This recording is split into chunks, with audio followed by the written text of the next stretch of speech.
I'm going to show you in this video how to repeat a song over and over again, or an album, or a playlist. So let's head to the YouTube Music app, and let's say, for example, we go into a playlist. Now, what you want to do to repeat the playlist or to repeat a specific song, you need to hit the play button. And then if you notice to the right of the play button, this option, if we hit that once so that it gives the little dot or a highlight, that means it's going to repeat the playlist. If I want to repeat this song and loop it over and over again, then I need to hit it again until you see 1. And that will repeat the song over and over again. Just tap it again to turn it completely off.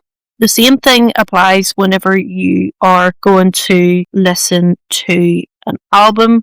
So find an album. Let's go with The Weeknd and go to an album. Again, you want to hit the play button. And if you want the whole album to repeat, then hit the button till you see the little white dot.